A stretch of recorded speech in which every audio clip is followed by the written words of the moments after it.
स्तंभेवतारस्तवनन्यलभ्यं लक्ष्मी नृसिंहं शरणं प्रपद्ये. நம்ம வேதாந்த வாமதுக்க சுவாமியினுடைய ஸ்ரீகோஷத்திலிருந்து ஸ்ரீமத் அழகிசங்கருடைய சதமானோத்சவத்துக்கு அங்கமாக கிரமமாக இந்த விஷய பிரவச்சனங்கள் நடந்துருக்கு. அடியேன் ஒவ்வொரு தடவையும் பார்வையாளனாக இருந்துட்டே இருந்தேன். இந்த தடவை அடியன் பேட்டிங்கே பண்ண வேண்டியதாக போயிடுது.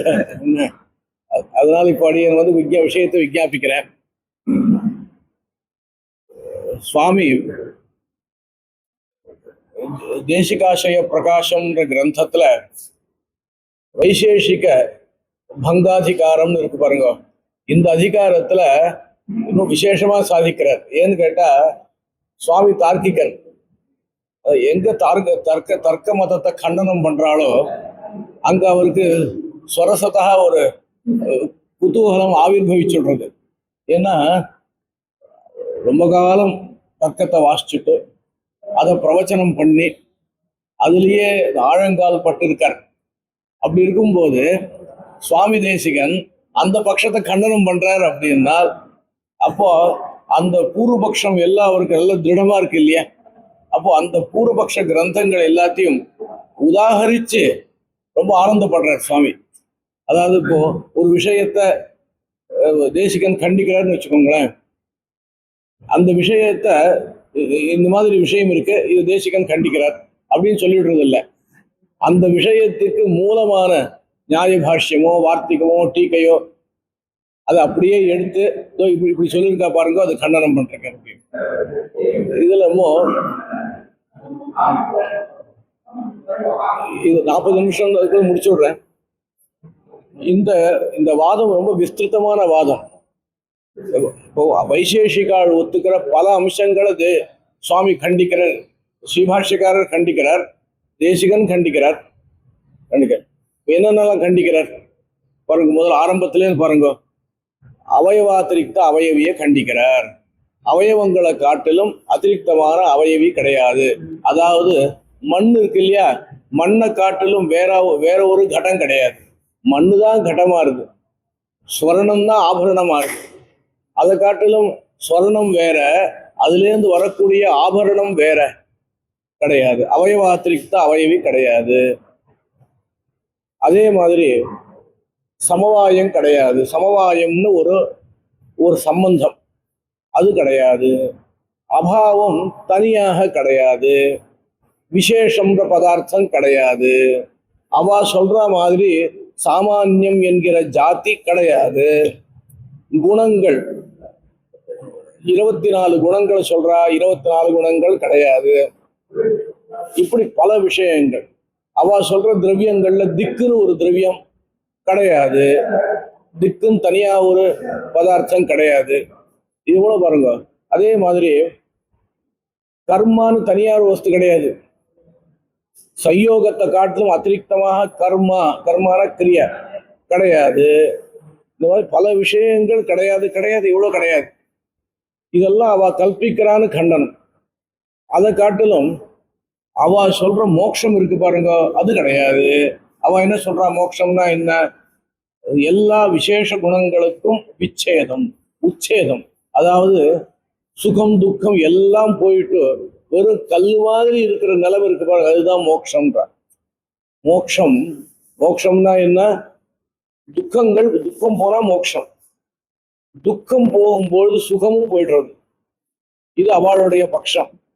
துக்கஹாராய கடமான சுகமபி ஜஹாதி அப்படின்னார். ஒருத்தனுக்கு துக்கம்லாம் போனோமா, அவன் போகணும், அப்போ சுகத்தையும் விட வேண்டியதுதான் அப்படின்னு அவ உபாதனம் பண்றா. இதை நாம ஒத்துக்கல. நம்ம மோட்சத்துல இந்த அபகத பாப்மா விஜரோ விமுர்த்தியோன்னு குணாஷ்டகத்துக்கு ஆவிர்வாவம் இருக்குன்னு சொல்றோம். ஆத்மஸ்வரூபமே ஆனந்த ஸ்வரூபம். அதுல அதில் இருக்கக்கூடிய தர்மபூத ஞானமானது ஆனந்தமாக நிரதிசய ஆனந்தமாக ஆவிர்வவிக்கிறது நம்ம சொல்றோம். இப்படி மோட்ச விஷயத்திலையும் பேதம் இருக்கு. ஒவ்வொரு விஷயத்திலையும் அதே மாதிரி அவ சொல்ற ஈஸ்வரன் எப்படிப்பட்டவன்? அவ சொல்ற ஈஸ்வரன் அனுமானத்தினால சித்திக்கிறவன். நாம சொல்ற நம்ம ஈஸ்வரன் அனுமானத்தினால சித்திக்கிறன்னு சொல்லல. ஈஸ்வரன் ஆகமத்தினால வேதத்தினால்தான் சித்திக்கிறான். சாஸ்திரியோனித்வாதுன்னு அதிகரணத்தை சொல்லியிருக்கோம். இது மாதிரி பல விஷயங்கள். ஆகாசத்தை நித்தியம் சொல்றாவா, நம்ம நித்தியம்னு ஒத்துக்கல. ஸ்ரீவைகுண்டம்னு ஒரு வஸ்து இருக்கிறதா ஒத்துக்கல. நம்ம ஸ்ரீவைகுண்டம்ன்ற ஒரு வஸ்துவை, ஒரு திவ்ய லோகத்தை சதா பஷ்யந்தி சூரையகான்ற பிரமாணங்களை கொண்டு நம்ம ஒத்துக்கிறோம். இப்படி பல அம்சங்கள்ல அவளுக்கும் நமக்கும் பேதங்கள் இருக்கு. இது என்னன்னா, அழகா தேசிகன் கேட்கிறார், சுவாமி ஈஸ்வரன் ஒத்துக்கிறங்களோ இல்லையோ, அந்த ஈஸ்வரனுக்கு என்ன இருக்குன்னு, சரீரம் கிடையாதுன்னு. ஈஸ்வரனுக்கு சரீரம் கிடையாதுன்னு சொல்றார் தார்க்கிகர். ஸ்ரீபாஷ்யக்காரர் கேட்டார், ஈஸ்வரனுக்கு சரீரம் கிடையாதுன்னா எப்படி சிருஷ்டிக்கிறான்? சரீரம் இல்லாம சிருஷ்டிக்க முடியுமா? உலகத்துல எல்லாரும் சரீரத்தோடு தானே சிருஷ்டிக்கிறா. இப்போ ஒரு ஒரு குலாலன் இருக்கான். குலாலன்னா பாட்டர், இது பானை பண்றவன். பானை பண்றவன் சரீரம் இல்லாத எப்படி பானையை பண்ணுவான்? அப்போ உலகத்துல சிருஷ்டி பண்றவன் எல்லாருமே சரீரத்தோடு இருக்கும் பொழுது இவன் சரீரம் இல்லாத ஈஸ்வரன் உலகத்தை சிருஷ்டிக்கிறான்னு எப்படி சொல்ல முடியும்? இந்த மாதிரி பல விஷயங்களை ஸ்ரீபாஷ்யக்காரரும் தேசிகரும் பல பல இடங்களில் சொல்லியிருக்கார். இந்த அவயவங்களை காட்டிலும் அவயவி இல்லைன்ற விஷயத்தை தத்துவமுக்தா கலாபத்தை 4 ஸ்லோகத்தை சாதிச்சிருக்கார். சர்வார்த்த சித்தியிலையும் சாதிச்சிருக்கார். இது விஸ்திருதமான விஷயம். அப்போ நம்ம சித்தாந்தத்தை என்ன சொல்றோம் அப்படின்னு கேட்டா, மண்ணுக்கு தான் கடம்னு பேரு. மண்ணு ஒவ்வொரு நிலையை அடையிறது. முதல்ல மண்ணா இருக்கு, அதுக்கப்புறம் அதுல ஜலத்தெல்லாம் சேர்த்தா அது மிற்பிண்டமா ஆறுது. அது ஒரு அது என்ன சொல்ல கிளே அப்படின்ற மொழியோ அது மாதிரி ஆறுது. அதுக்கப்புறம் என்ன பண்றான், அதை அப்படியே வச்சுட்டு ஊற வச்சு சுத்துறான். ஒரு கட்டையை வச்சு ஒரு சக்கரத்தை வச்சு சுத்தினா அது அப்படியே சுத்தினா பானை ஆயிடாது. நம்மளாம் சுத்தினே இருக்க வேண்டியதுதான். அதை சுத்தும் பொழுது அப்படியே பிடிச்சுன்னு வரணும். அது ஒரு லாகவமா பிடிச்சுட்டு வரணும். அப்போ அது பானையாருது, மண்ணு பானையாருது. அந்த பானை கொஞ்ச நாள் கழிச்சு உடஞ்சி போனா அது பேர் கபாலம்னு பேரு. அதுவும் உடஞ்சி போனா இன்னும் வேற ஏதோ பேரு. இன்னும் ஒண்ணு மகி கடத்துவம் கடத கபாலிகா சூர்ண ரஜக ததா அணுகோன்னு விஷ்ணு புராணம். இது எல்லாமே புராணமே சொல்றது. இப்படிலாம் நம்ம சித்தாந்தம் இருக்கு. ஆனா அடியன் இப்ப என்ன சொல்ல போறேன் அப்படின்னு கேட்டா, நம்ம சுவாமி சில அபூர்வமான விஷயங்கள்லாம் சாதிச்சிருக்கார் இந்த வியாக்கியானத்துல. அதை மாத்திரம் இங்க விஞ்ஞாபிச்சு விடுறேன்.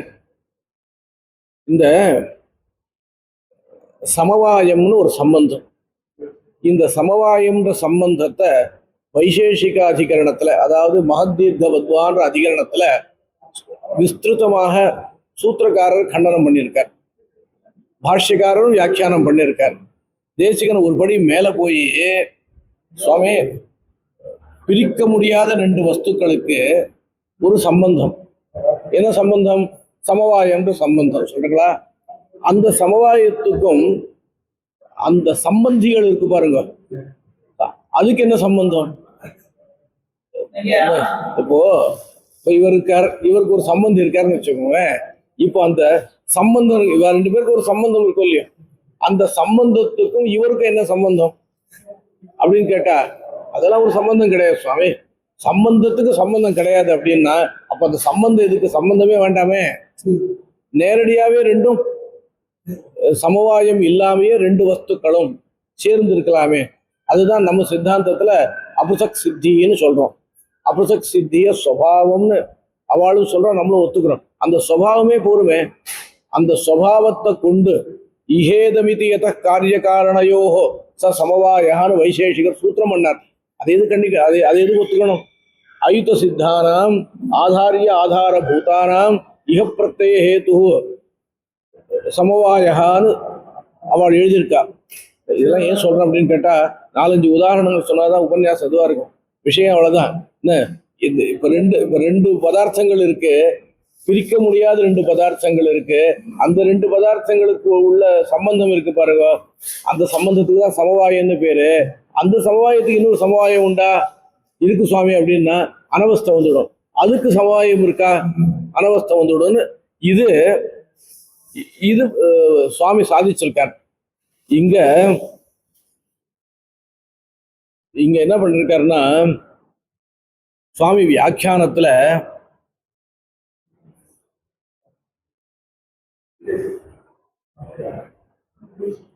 விஷயம் எண்ணுதல், அனுமிதி நிர்விகல்பக விஷயம் எண்ணுதல், நித்யானுமேயம் எண்ணுதல் சொல்லி இதற்கு சுபாவ விசேஷத்தையும் கட்டும்.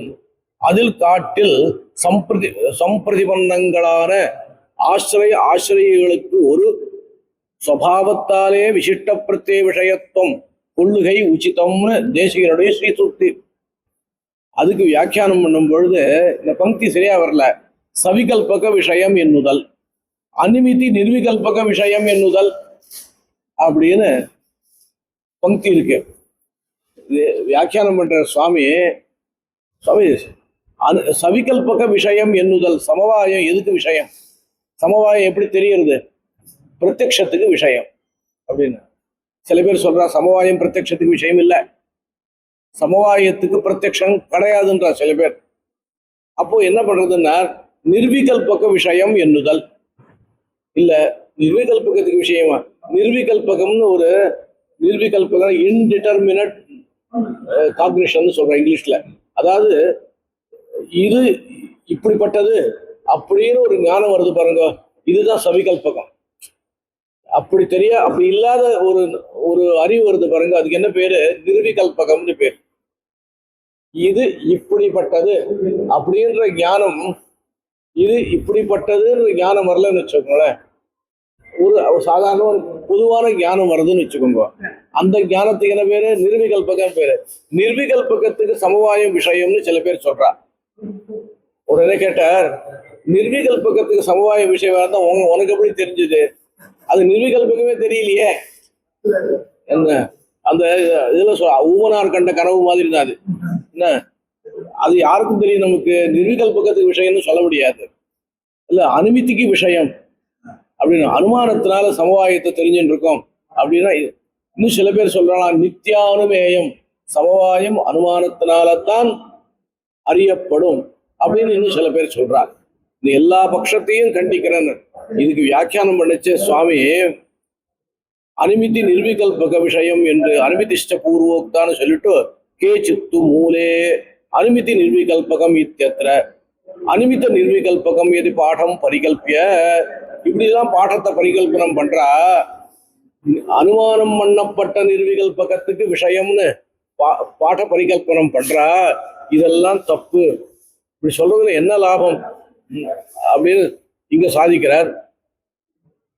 அதே மாதிரி சர்வார்த்த சித்தியை எடுத்து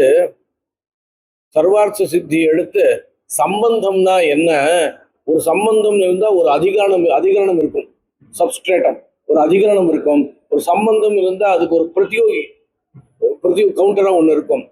என்ன, இது ரெண்டும் இருக்கணும். ஆனா சம்பந்தம் ரெண்டுத்துக்கும் துல்லியமா தான் இருக்கு, பொதுவா தானே இருக்கு. அப்படி இருக்கும் பொழுது சம்பந்தத்துக்கும் அந்த சம்பந்திக்கும் ஒரு சுபாவ விசேஷத்தை கல்பிக்கணும். அந்த சுபாவ விசேஷமே போருமே, எதுக்கு தனியாக சமவாயத்தை கல்பிக்கணும் அப்படின்னு சர்வார்த்த சித்தி வியாக்கியானத்தை எடுத்து சாதிச்சிருக்காரு இங்க. அதே மாதிரி இன்னொரு விஷயத்தை விஞ்ஞாபிக்கிற அடியேன்.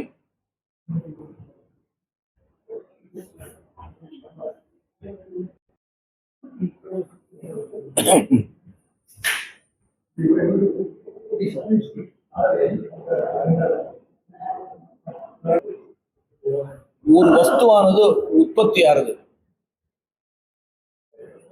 ஒரு உற்பத்திக்கு உற்பத்தி உண்டா? தர்க்கம். இப்போ மண் இருக்கு, மண்ணுல இருந்து கட்டம் உற்பத்தி ஆறுது. முன்னாடி அந்த உற்பத்தி இல்லையே, இப்பதான் அந்த உற்பத்தி வருது. அந்த உற்பத்திக்கு உற்பத்தி உண்டா அப்படின்னு கேட்டார். உண்டு சுவாமி, ஏன்னா உற்பத்தி முன் க்ஷணத்துல உற்பத்தி இல்லையே, அப்ப உற்பத்திக்கு உற்பத்தி வருது. சரி, அந்த உற்பத்திக்கு உற்பத்தி உண்டா இல்லையா? இப்படியே கேட்டுட்டு போனா அனவஸ்தை வருமேன ஒரு கேள்வி. இந்த கேள்விய ஸ்ரீபாஷ்யக்காரர் ஆரம்பணாதிகரணத்தை கேட்டுட்டு என்ன சாதிச்ச, உற்பத்தி எல்லாம் கிடையாதுப்பா, உற்பத்தினா என்ன, தனி ஒரு தர்மம் கிடையாது. உற்பத்தினா அவஸ்தா விசேஷம், ஒரு நிலை, ஒரு நிலை.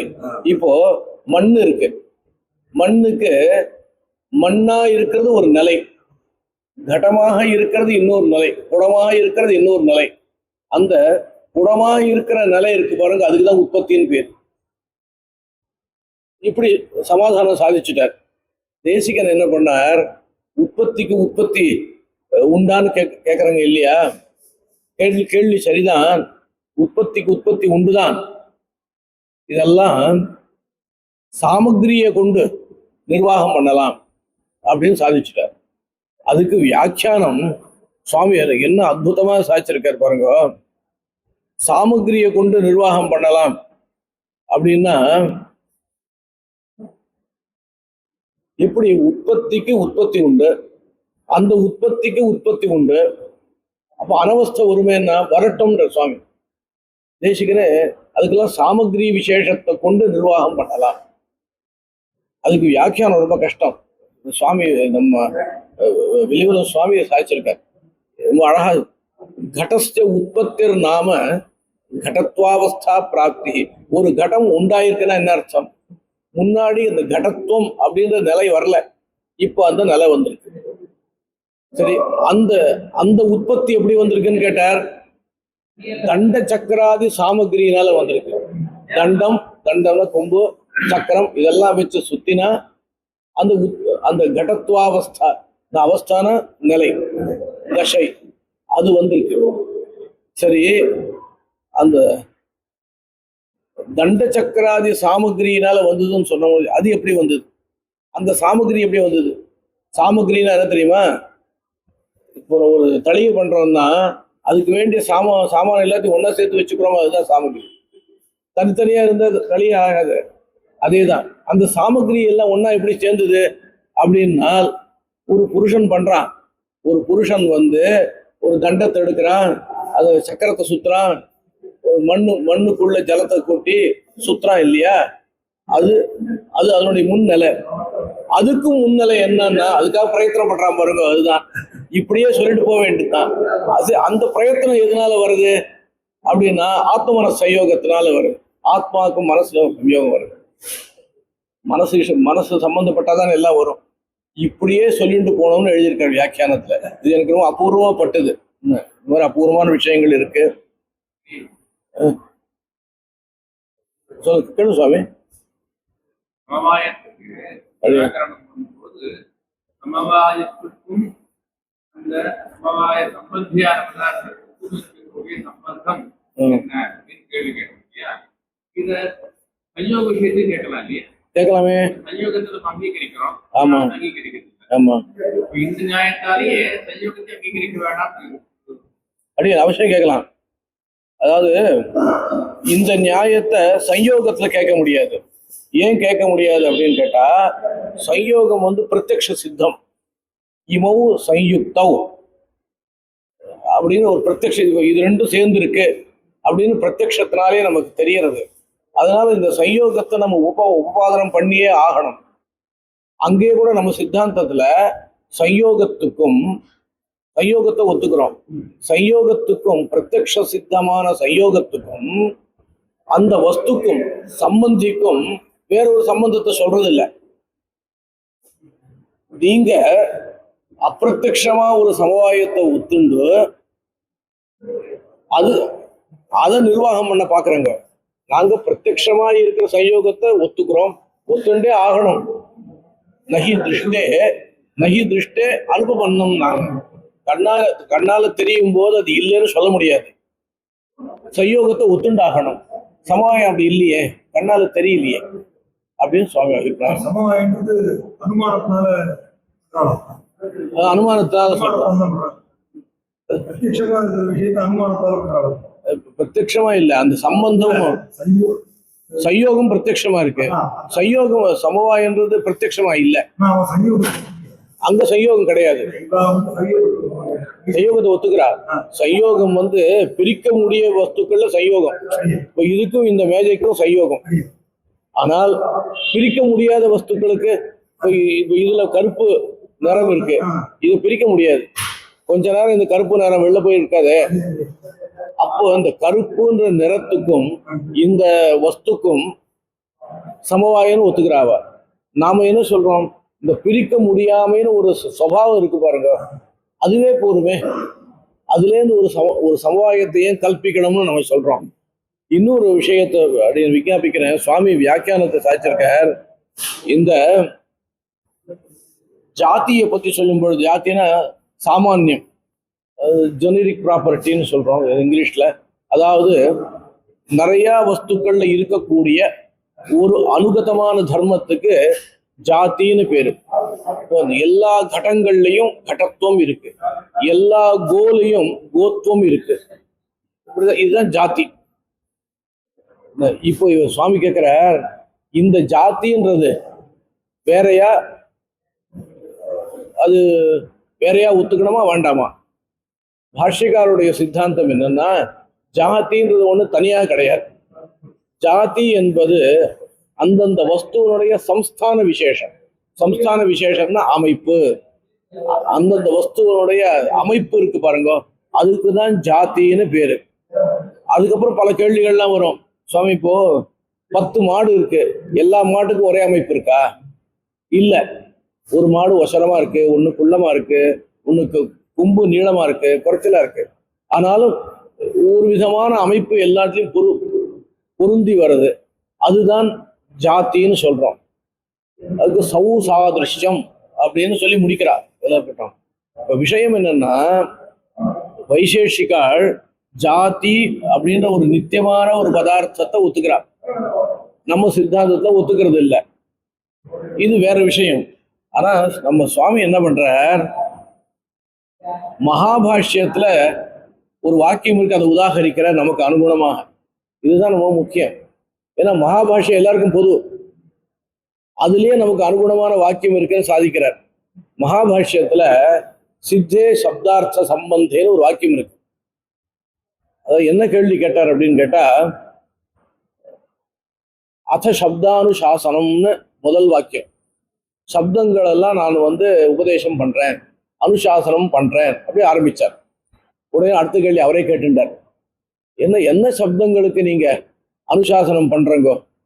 புதுசா சப்தங்களை சிருஷ்டிச்சு அதுக்கெல்லாம் அனுசாசனம் பண்றங்களா அப்படின்னு கேட்டுட்டு, அதெல்லாம் ஒண்ணும் இல்லை, சித்தே சப்தார்த்த சம்பந்தே லோகத்தோ பிரயுக்தேன்னு போயிட்டு இருக்கு. அதாவது சுவாமி, சப்தம், அர்த்தம், அதனுடைய சம்பந்தம், இதெல்லாம் உலகத்துல சித்தமா இருக்கு. நாம வியாக்கரணம் படிச்சவன் வியாக்கரணத்தை எழுதினவா சப்தங்களை சிருஷ்டி பண்ணல. வியாக்கரணம் தெரியாதவாள்ல வியாபாரம் பண்ணாம இருக்க இல்லையா? வியாக்கரண ரீதியா எந்த பாஷையும் பேச முடியாதவன் கோடி கோடியா வியாபாரம் பண்றான். அவன் தான் கோடி கோடியா வியாபாரம் பண்றான். அவனுடைய பாஷையில எந்த வியாக்கரண சுத்தியும் கிடையாது, கிராமரும் கிடையாது, ஒண்ணும் கிடையாது. அதனால வியாக்கரணத்தினால சப்தம் வரல, சப்தம் இருக்கு. வியாக்கரணம் இந்த சப்தம் சரி, இந்த சப்தம் சரி இல்லை அப்படின்னு சொல்றது விஷயம் தானே. இந்த இடத்துல ஒரு வாக்கியம் இருக்கு, எடுக்கிறார். இந்த வார்த்திகத்தை இது வார்த்திகம். சித்தே சப்தார்த்த சம்பந்தேன்றது வார்த்திகம், மகாபாஷ்யத்துக்கு வார்த்திகம். அங்க திரவியம் ஹி நித்தியம், ஆகிருதி ஹி அனித்யா. மகாபாஷ்யம் கதம் ஞாயத்தே ஏவம் ஏவம் ஹி திருஷ்யதே லோகே மிருத் கயாச்சித் ஆகிருத்யா யுக்தா பிண்டோ பவதி பிண்டாகிருதிம் உபமிருத்ய घटिकाः क्रियन्ते आकृतिरन्याच अन्याच भवति द्रव्यं पुनः तदेव आकृति उपमर्देन द्रव्यमेव அவசிஷ்யதே. அழகான வாக்கியம். என்ன தெரியுமா இல்லையா? இந்த பாருங்க, உலகத்துல திரவியம் நித்தியமா இருக்கு, பார்த்துட்டு இருக்கோம். ஆக்கிருத்தி அனித்தியமா இருக்கு. எப்படி அப்படின்னா, மிருத்துனா மண்ணு ஏதோ ஒரு ஆக்கிருத்தியோட சேர்றது பிண்டமாறுது. பிண்டனா இப்படி பிடிச்சு வச்சிடுறான், பண்ணி வச்சிடுறான். அந்த பிண்டாக்கிருத்தியும் உபமிருத்திய அதை உடனே உடைச்சிடுறான். உடைச்சா கட்டிக்காக கிரியந்தே, சின்ன சின்ன கடங்கள் செய்யப்படுகிறது. கட்டிக்கான கடம் தான். கடங்கள் பண்ணப்படுறது. ஆக்கிருத்தி அந்யாச்ச பவதி. ஆக்கிருத்தி வேற வேற இருக்கு. ஆக்கிருத்தி ஒரே ஆக்கிருத்தி இல்லை. வேற வேற ஆக்கிருத்தி இருக்கு.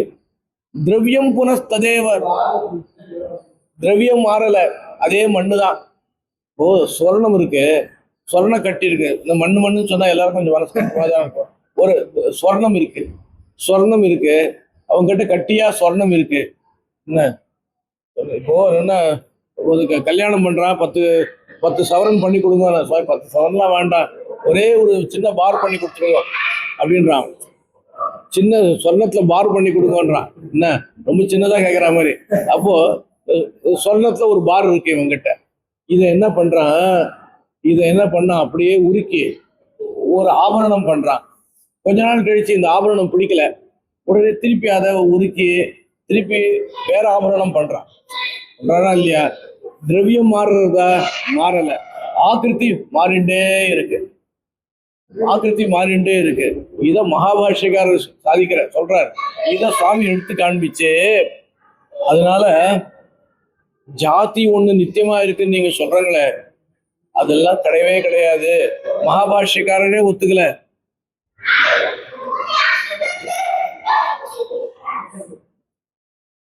இதையும் சொல்லி முடிச்சுக்கிறேன், இன்னும் டைம் இருக்கு. இன்னொரு விஷயம் இல்லை பாருங்க. இப்போ மகாபாஷ்யத்தை பிரமாணம் ஆக்கினார். இப்போ சங்கரம்னு ஒண்ணு இருக்கு. நம்மெல்லாம் தர்மசாஸ்திரத்துல ஜாதி சங்கரம்னு சொல்றோம். 2 ஜாதி சேர்ந்துட்டு 3 இது அதை மனசுல வச்சுக்க வேண்டாம். சாதாரணமாக தார்க்கிகால் சொல்லுவா, இந்த ஜாதிகளுக்கெல்லாம் ஒரு பராபர பாவம் இருக்கு. பராபர பாவம்னா என்னன்னா, இங்கிலீஷ்ல ஹைரார்கின்னு சொல்றா பாருங்க, அதுதான். இந்த ஜாதி பெரிய ஜாதி, அடுத்த ஜாதி, அதுக்கு அடுத்த ஜாதி, அப்படிதான் வரும். இது ஒண்ணுத்த அபேட்சிச்சு பெருசா இருக்கும், அது இன்னொன்னுத்த அபேட்சிச்சு பெருசா இருக்கும், இப்படியே வந்துட்டு இருக்கும்.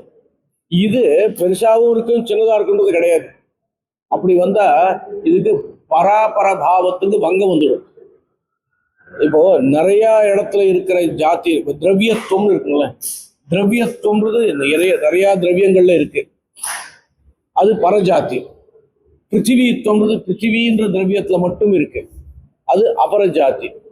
கடத்துவம்ன்றது கடம்ன்ற பிருத்திவியில மட்டும் இருக்கு, அது அதை காட்டிலும் சின்னது. இப்படிதான் அந்த ஹைரார்கி. இது கலக்கக்கூடாது. அது என்ன பண்ணார், இப்போ ஒரு கேள்வி கேட்டார், கடத்துவம்னு ஜாதி இருக்கா?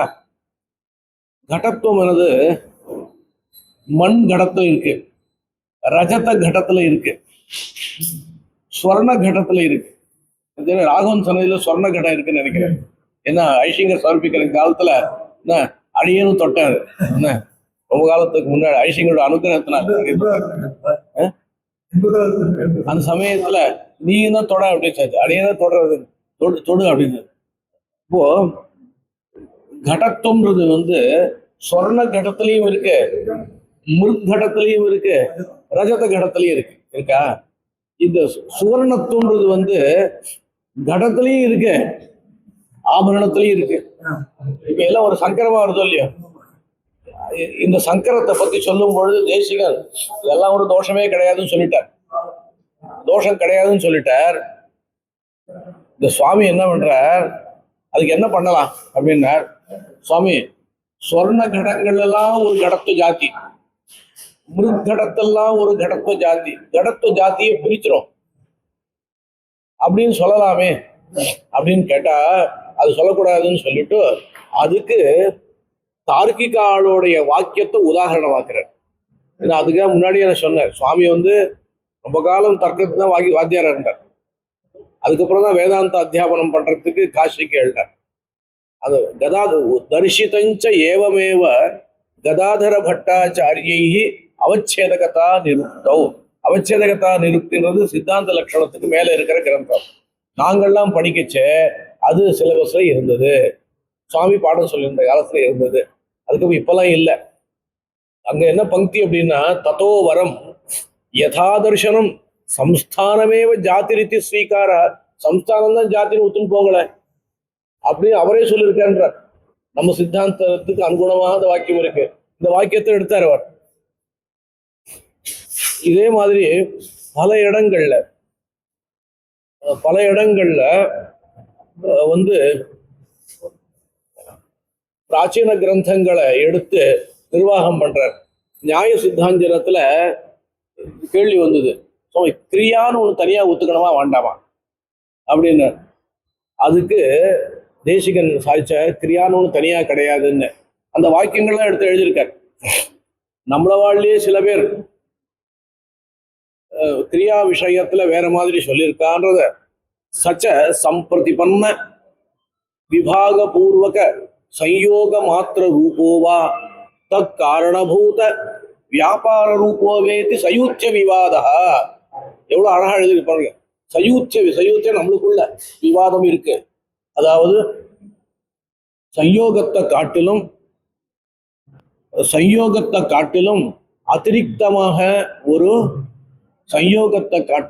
அதிரிக்தமாக ஒரு கிரியை கிடையாது. இது ஒரு பட்சம். இல்ல ஒரு வியாபார விசேஷத்துக்கு தான் கிரியான்னு பேர் உண்டு, நம்மளுக்குள்ளேயே விவாதம் இருக்குன்னு சொல்லிட்டு தேசிகன் சாதிச்ச பங்கியை சாதிக்கிறார். நாதமுனிகள் நியாய தத்துவம்னு ஒரு சாஸ்திரத்தை எழுதியிருக்கார். நியாய தத்துவம்னு கிரந்தம் இல்லை, சாஸ்திரம். ஏன்னா அதுல பாதங்கள், அத்தியாயங்கள் இதெல்லாம் பிரிச்சு சொல்லப்பட்டிருக்கு. ஆளவந்தார் தன்னுடைய சித்தி திரயத்துல இந்த சுவாமி சாதிச்சார். ஆகம பிராமணியத்தை அனுசரிச்சுதான் ஸ்ரீபாஷ்யம்னு. ஆகம பிராமணியத்தை அனுசரிச்சு பாஞ்சராத்திர அதிகரணம். ஸ்ரீபாஷ்யம் சித்தி திரயத்தை அனுசரிச்சது. சித்தி திரயத்தை அனுசரிச்சு தான் ஸ்ரீபாஷ்யம் எழுதப்பட்டது. அப்போ இதுல சித்தி திரயத்துல ஆளவந்தார் சாஸ்திரம்னு தான் சாதிப்பார். சாஸ்திரம்னா தன்னுடைய பிதாமகரான நாதமுனிகள் சாதித்த நியாய தத்துவம். அதை சுவாமி எடுக்கிறார். வயந்து கிரியாயா பிரத்யக்ஷத்துவம் ப்ரூமஹா அப்படின்னு தேசிகன் நியாய தத்துவ வாக்கியத்தை எடுத்து காண்பிக்கிறார். அதை நம்ம சுவாமி எடுக்கிறார் இங்க. இது மாதிரி ஒவ்வொரு இடங்கள்லையும் பிராச்சீன கிரந்தங்கள்ல எடுத்து இந்த வியாக்கியானத்துல விசேஷம் இருக்கு. ஏன்னா அடியன் என்ன பண்ண, இப்போ பரமத பங்கத்திலே விஷயம் சொல்றதை காட்டிலும் சுவாமியுடைய வியாக்கியானத்திலே விஷயம் சொன்னா நிறைய விஷயங்கள் கிடைக்கும்ன்றதுனால. அதே மாதிரி இன்னொரு விஷயம் பாருங்க, விசேஷம்னு ஒரு பதார்த்தம் இதை தார்க்கிகால ஒத்துக்கிறார். இந்த விசேஷம்ன்ற பதார்த்தத்தை ஒத்துக்கிறதுனால தான் அவளுக்கு வைசேஷிகால்னு பேரு. இந்த விசேஷம்ன்ற பதார்த்தத்தை தார்க்கிகால ஒத்துக்கிறார். சுவாமி என்ன பண்றார், சுவாமி தேசிகன் என்ன பண்றார், சுவாமி விசேஷம்னு எது பதார்த்தத்தை ஒத்துக்கணும். சுவாமி நித்திய பதார்த்தங்கள்ல பரஸ்பர பேதத்தை எப்படி தெரிஞ்சுக்கிறது? நம்ம 2 பேர் இருக்கோம், நம்ம 2 பேருக்கு பேதம் தெரியும். நம்மளுடைய கை காலில் ஒரு மாதிரி இருக்கு, உங்களுடைய கை கால் வேற மாதிரி இருக்கு, நம்மளுடைய பேதம் தெரியுது. நித்திய பதார்த்தங்கள் எப்படி பேதம் தெரிஞ்சுக்கிறது அப்படின்னார். ஒரு அழகான சித்தாந்தம் இங்க என்னன்னா, முக்தாத்மாக்கள் இருக்கா, முக்தாத்மாக்களுக்கு பரஸ்பர பேதத்தை எப்படி தெரிஞ்சுக்கிறது? இவர் 100 விஷயம் தெரிஞ்சுட்டு இருக்கார், அவர் 99 விஷயம் தெரிஞ்சுட்டு இருக்கார். அதெல்லாம் கிடையாது. எல்லாருமே சர்வஜ்ஞால் தானே, எல்லாருமே அழகா தானே இருக்கா. அப்போ முக்தாத்மாக்கள்ல எப்படி பேதத்தை தெரிஞ்சுக்கிறது அப்படின்னு ஒரு கேள்வி. அதுக்கு என்ன சமாதானம், முக்தாத்மாக்கள்லயும் பேதத்தை தெரிஞ்சுக்க முடியும், விசேஷத்தினால் தெரிஞ்சுக்கலாம் அப்படின்னு அவ சொன்னால், அதுக்கு தேசிகன் சாய்ச்சார் விசேஷம்லாம் வேண்டாம், 2 பேருக்கு பேதம் இருக்குன்னு. இவர் நேத்திக்கு சேர்ந்துட்டவர், அவர் முந்தா நாள்லேருந்து இருக்கார் அப்படி தெரிஞ்சுக்கலாம். சரி, அப்ப நித்தியர்கள் எப்படி பேதம் தெரிஞ்சுக்கிறது? சவயச இவத்தே நித்திய நிர்தோஷ கந்தான் வாக்கி எடுத்திருக்க தேசிகன். அவள் பெருமாளோட கூடவே இருக்காரு. அவள் எப்படி பேதத்தை தெரிஞ்சுக்கிறதுன்னா, அவ பண்ற வியாபாரத்திலேயும் தெரிஞ்சுக்கலான்னு. தயா சகாசீனம் அனந்த போகினி. என்ன இப்போ தயா சகாசீனம் அனந்த போகினி அப்படின்னு அனந்தன போகமா வச்சு போகியாக வச்சுட்டு இருக்க. அனந்தன் போகியாக இருக்கிறான். அதுக்கு காந்தஸ்தே புருஷோத்தம மணிபதி ஷய்யா ஆசனம் வேதாத்மா விஹகேஸ்வர. இப்போ இவன் பணிபதி எப்படி இருக்கான், படுக்கையா இருக்கான், ஆசனமாகவும் இருக்கான். இந்த ஆசனம்னு 2 இடத்துல அன்பிக்கிறது. அவன் இந்த விஹகேஸ்வரன் இருக்கான், கருடன் மேல கருடன் வாகனமா இருக்கான், ரெண்டு மேலே வெறும் உட்காந்து போகும்போது இருக்கு, ஆசனம்னு அங்கேயே அன்வைக்கும் போது இருக்கு. ஏன் சொல்றேன் அப்படின்னா, அவ பண்ற வியாபாரங்களை கொண்டு பரஸ்பர பேதத்தை தெரிஞ்சுக்கலாம்னு இதுல இருக்கு. வியாபாரம்னு அவ பண்ற காரியங்கள் விசேஷம் கிடையாது. விசேஷம்ன்றது வந்து நம்ம பாஷாந்தரத்துல ஒரு அந்த பெகுலியாரிட்டின்னு சொல்றோம் இல்லையா, அதாவது பெகுலியர் கேரக்டரிஸ்டிக்னு சொல்றது, அது வெறும் அது இருக்கு, அது விசேஷம், அவ்வளவுதான். அது சொல்ல முடியாது, அப்படிலாம் ஒண்ணும் கிடையாது. வியாபார விசேஷத்தையே சொல்லலாம். இத சுவாமி எழுதியிருக்கார் பாருங்க வியாக்கியானத்துல.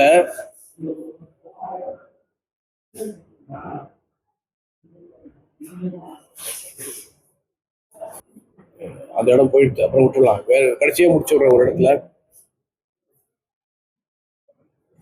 இதுக்கு மேல இந்த வைசேஷிக சூத்திரங்கள்லாம்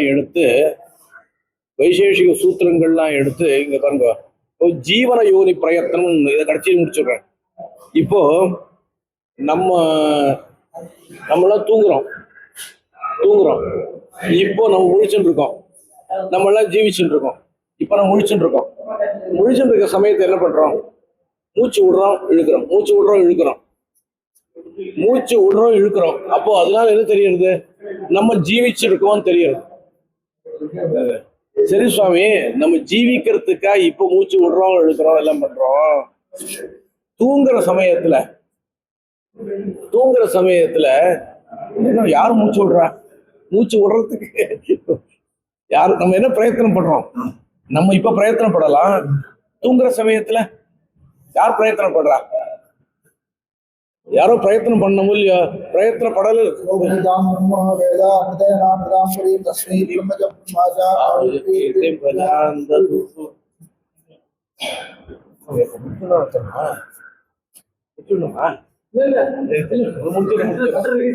இல்ல அடிக்கடி முடிச்சிடுற இவராது.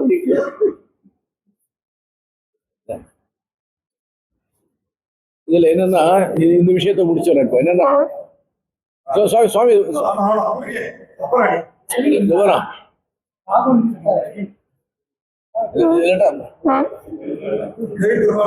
இது கேட்டுடும். இப்போ தூங்குற சமயத்தில் நம்ம என்ன பிரயத்தனப்படுறோம்? நம்ம பிரயத்தனமே படுறது இல்லை. பிரயத்தனப்படலைன்னு வச்சுக்கோங்களேன், மூச்சு விடுறது இழுக்கிறது எல்லாம் நடக்காது.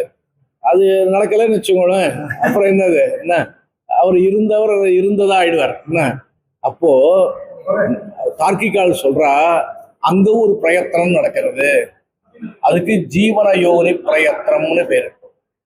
இது தார்க்கிகால் சொல்றா. சுவாமி கேட்கிற, அந்த ஜீவன யோனி பிரயத்தனம் எதனால் நடக்கிறது? அதிர்ஷ்டத்தான் நடக்கிறது இல்லையா? நம்ம அதிர்ஷ்டத்தான் நடக்கிறது. அப்போ அந்த அதிர்ஷ்டமே போருமே, அதுக்கு பிரயத்தனத்தை கல்பிக்கிறேன். அதிர்ஷ்டத்தினாலேயே அந்த சுவாச உச்வாச நிஸ்வாசங்கள்லாம் நடக்கட்டுமே அப்படின்னு. இது எல்லாத்தையும் சுவாமி அந்த வாக்கியங்கள்ல பிராணாபான நிமேஷோன்மேஷ ஜீவன அப்படின்னு வைசேஷிக சூத்திரத்தை எடுத்து எழுதியிருக்காங்க. இதெல்லாம் மற்ற கிரந்தங்கள்ல கிடைக்காது. ஒன்னொன்னுத்துக்கும் ஆதாரபூதமா இருக்கிற வைசேஷிக சூத்திரங்கள். இந்த வைசேஷிக சூத்திரங்களுக்கு வியாக்கியானம் கணாதரோட உபஸ்காரம்னு சங்கர மிஸ்ரர் பண்ணியிருக்காரு. அந்த உபஸ்கார வாக்கியங்கள் சுஷுப்தி தசாயாம் கதம் பிராணாபானயோஹோ ஊர்த்வாதோ கதி இது சேன்ன பிரயத்னாந்தரஸ்ய சத்பாவாத்னு வாக்கியத்தை எடுத்து எழுதியிருக்காரு. எதுக்கு ஏதெல்லாம் சொல்றேன் அப்படின்னு கேட்டா, ஒண்ணுத்துக்கும் பிரமாணமா இருக்கிற ஒண்ணுத்துக்கும் பிரமாணங்களை எல்லாத்தையும் சுவாமி எடுத்து எழுதியிருக்கார். அது அடியன் விஞ்ஞாபிக்கிறேன். இப்படி பல விஷயங்கள் இங்க இருக்கு. அடியனுக்கு என்ன பாக்கியம் என்ன பல விஷயங்கள் இருக்கு. சமயம் ஆயிடுத்து. இந்த சுவாமிக்கும் சமயத்தை நம்ம கொடுக்கணும். நமக்கு இந்த வியாக்கியானத்தை சேவிச்சு அதுலேருந்து ஒரு 10-15 விஷயங்களை சொல்றதுக்கு ஒரு பாக்கியம் கிடைச்சது. அது எனக்கு ரொம்ப சந்தோஷம். இது இந்த திருப்பி அடியை சொல்ற விஷயம் என்னன்னா, இதுக்கெல்லாம் காரணம் நம்ம ஐஷங்கர் தான். அதனால ஐஷங்கரை ஸ்மரிச்சுண்டு நீ கருத்தாலே ஐஷங்கரை ஸ்மரிக்கிற பாக்கியம் அடையஎனக்கு கிடைச்சது. இப்பவும் கிடைச்சிருக்கு, இனிமேலும் கிடைக்கும். என்ன அதான் கவிதாருக்கு சிம்ஹாய் கல்யாண குணசாலி சுகதே.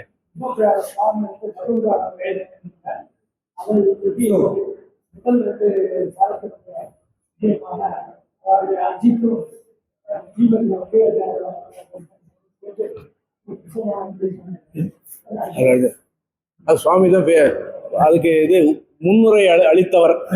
கவிதார்க்கி சிம்ஹாய கல்யாண சுமதே வெங்கடேஷாய வேதாந்த குரவே நமஹ.